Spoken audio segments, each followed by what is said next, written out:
दिनाच्या दिनी 80वा स्वातंत्र्य दिवस आपण साजरा करत असताना 80 वर्षाचं जर आपण अवलोकन केलं तर आपण स्वातंत्र्य होऊन सुद्धा आपल्याला काय मिळालं याचं आत्मचिंतन करण्यासाठी म्हणून आज आपण डॉक्टर बाबासाहेब आंबेडकरांच्या या स्मारकापाशी जमलेलो आहोत। 80 वर्षाचा आम्ही विचार केला, जमा खर्च बघितला तर अण्णाभाऊ साठेंचं मला वाक्य आठवतं की ये आजादी झूठी है, देश की जनता भूकी है। या देशातील आज 30% जास्त तरुण बेरोजगार आहेत। या देशातील 140 कोटी पैकी 80 कोटी लोक आजही रेशनवरती जगतायत। या देशातील अनेक लाखो करोडो तरुण आहेत की ज्यांना शिक्षण परवडत नाही म्हणून ते शाळेमध्ये जाऊ शकत नाहीत। या देशामध्ये बेरोजगारीची समस्या कोणी बोलत नाही। सगळ्या खाजगी शाळा मनमानी फी लुटतायत त्याच्यावर कोणी बोलत नाही। सरकारी शाळा बंद पडतायत त्याच्यावर कोणी बोलत नाही। सरकारी दवाखाने बंद पडतायत त्याच्यावर कोणी बोलत नाही। सरकारी बस बंद पडतायत त्याच्यावर कोणी बोलत नाही। सरकार चालू आहे त्याच्यावर कोणी बोलत नाही। सरकार चालू आहे, सरकार चालू आहे पण त्याच्यावर कोणी बोलत नाही। खरं तर लोकांनी याच्यावरती बोललं पाहिजे। काय बोललं पाहिजे?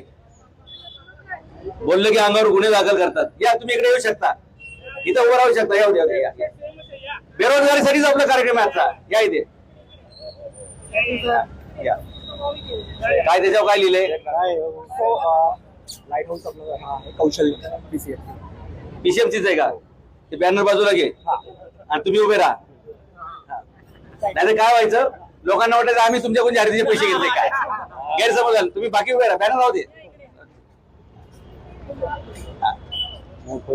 हा इथं भारत माता इकडे या, तुमच्यासाठीचे आणि योग्य मुद्दे जे तुम्ही आलेले आहेत। या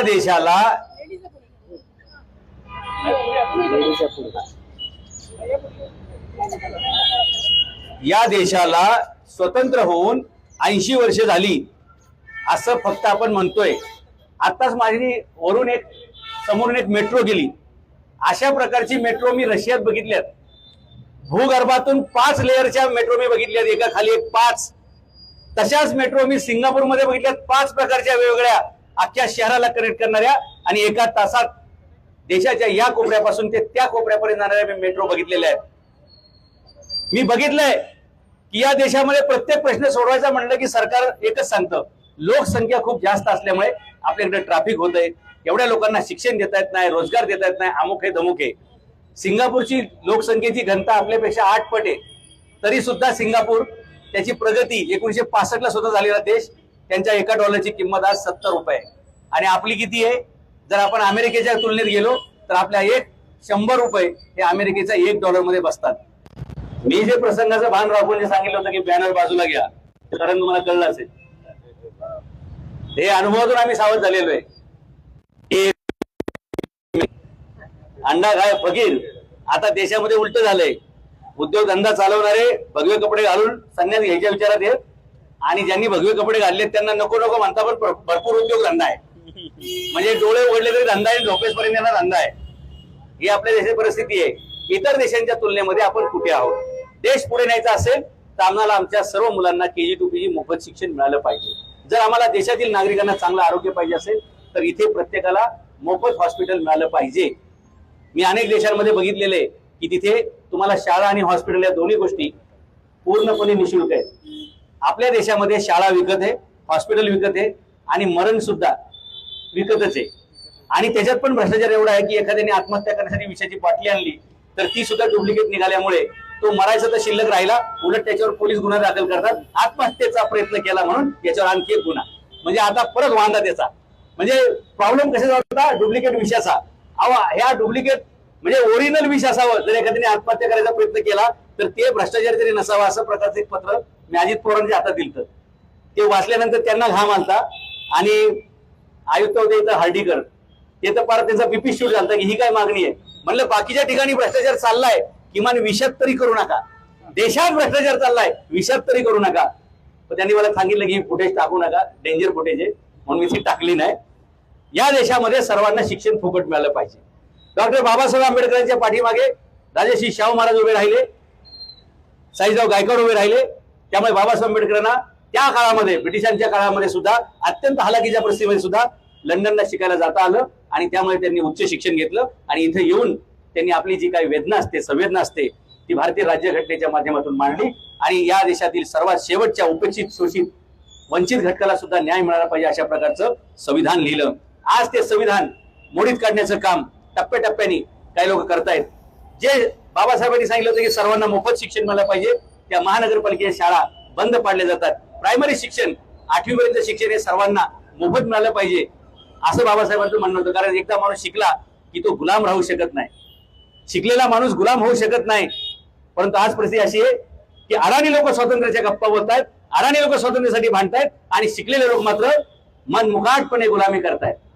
समता सैनिक दल बाबासाहेबांनी कशासाठी तयार केलं? देशामध्ये, समाजामध्ये जातीय व्यवस्था आहे, इकडे येऊ शकता तुम्ही, त्या व्यवस्थेला उत्तर विचारण्यासाठी बाबासाहेबांनी समता सैनिक दल तयार केलं.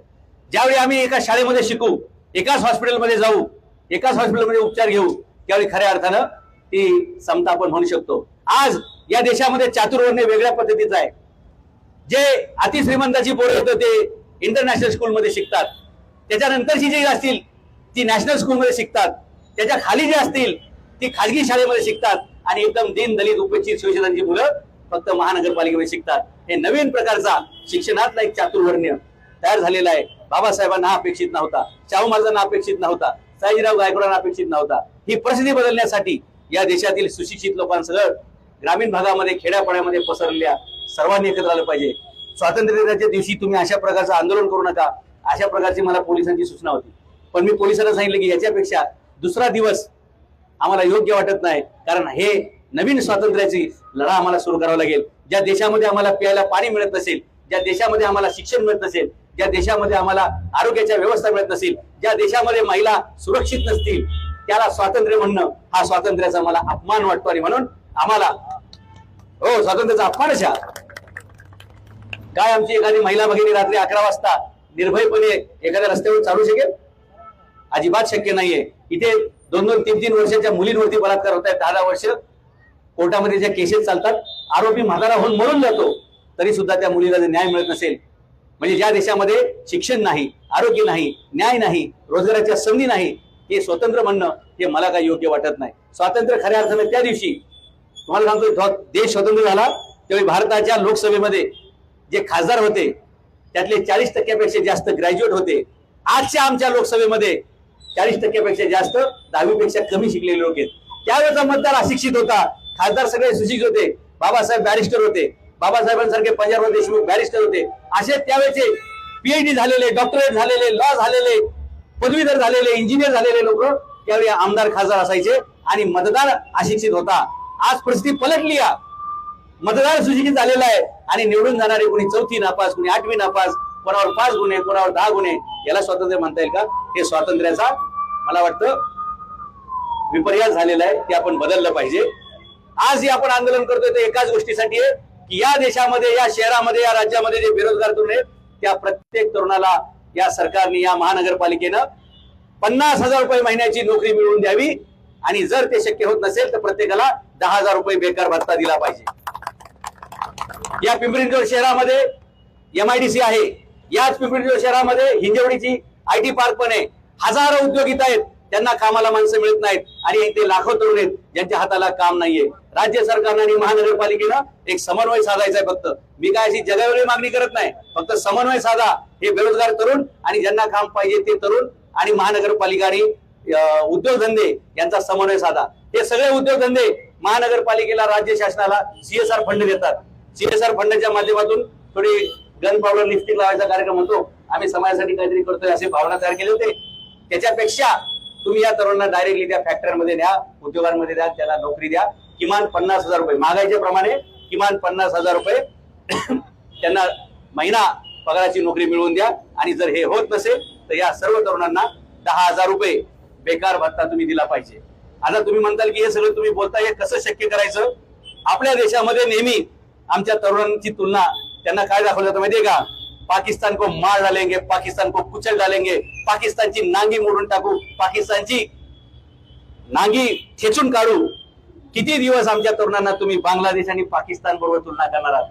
कधीतरी आमच्या देशातील तरुणांना जर्मनीची तुलना, सिंगापूरची तुलना, अमेरिकेची तुलना, कोरियाची तुलना, जपानची तुलना, रशियाची तुलना हे करायला शिकवलं पाहिजे. आणि म्हणून जो शिक्षणाचा मुद्दा आहे, रोजगाराचा मुद्दा आहे, त्या बाबतीत मला तुम्हाला सांगायचंय, जर एखाद्याला पीएचडी करायची असेल, जसं बाबासाहेब आंबेडकरांचं मी तुम्हाला उदाहरण सांगितलं की राजर्षी छत्रपती शाहू महाराज आणि साईराव गायकवाड हे बाबासाहेब आंबेडकरांच्या पाठीशी उभे राहिले आणि त्यामुळे एका सामान्य कुटुंबातील तरुण लंडन पर्यंत जाऊ शकले आणि बाबासाहेब आंबेडकर पीएचडी सगट 26 डिग्र्या घेऊन या भारतामध्ये आले.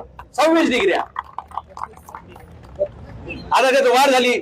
आमच्या काही समता सैनिक दलांचे कार्यकर्ते असलेले 32 डिग्र्या घेतल्या आणि बाबासाहेब आंबेडकर त्या काळातले आणि आज सुद्धा गेल्या 100 वर्षामध्ये 32 लॉ, पीएचडी, सोशल सायन्स अशा 32 डिग्री घेणारे या जगातील गेल्या 100 वर्षातील एक महामानव म्हणून कोलंबिया विद्यापीठामध्ये शिक्षण घेतलं. त्याचा सर्वे झाला आणि गेल्या 100 वर्षामध्ये असा विद्वान माणूस जन्माला आला नाही असं जगाने सर्वेक्षण करून बाबासाहेबांना त्याची पोच पावती दिली. बाबासाहेब तिथपर्यंत पोहोचू शकले कशामुळे?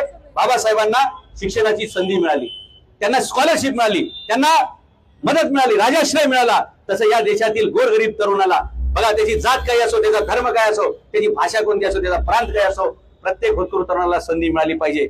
आज या देशात किती लोकांना शिष्यवृत्ती मिळते? आज किती तरुणांना शिष्यवृत्ती मिळते? आज कितीतरी मुलांचे स्कॉलरशिप मिळत नाहीयेत. कितीतरी आरटीईची मुले म्हणजे आर्थिक दुर्बल घटकाची मुलं शाळेत शिकतात, त्यांचा परतावा सरकारकडून आलेला नाही. पर्यायी ती फी पालकाला त्याच्या खिशातून भरावी लागते. म्हणायला फक्त सुविधा आहे, सोय आहे, परंतु ती प्रत्यक्षामध्ये गैरसोय. आणि म्हणून या देशातलं शिक्षण व्यवस्था आणि परदेशातील शिक्षण व्यवस्था याच्या तुलनेचं मला तुम्हाला सांगितलं पाहिजे, जेणेकरून आपल्याला कळलं पाहिजे की बांगलादेश, पाकिस्तान यांची तुलना करून आपण कधीच पुढे गेलं पाहिजे. बांगलादेश आपल्या पुढे आहे, पाकिस्तान सुद्धा आपल्या पुढे आहे अनेक गोष्टींमध्ये. ते आज मला इथे सांगायचं नाही. मूळ मुद्दा काय की तुम्ही आम्हाला खाली किती आहे हे सांगू नका, आमच्या पुढे किती देश आहेत ते सांगा, म्हणजे आमच्या तरुणांची डोकं ठिकाणी होईल. नाहीतर त्याला तुम्ही इकडे तिकडेच गुंतवतात. जे मुद्दे टीव्हीला येतात ते आमच्या कामाचे नसतात आणि जे कामाचे असतात ते टीव्ही. त्यामुळे बहुजन समाजाच्या देशाच्या उपयोगाचं काय हे कळायचं असेल तर टीव्ही बघणं बंद केलं पाहिजे.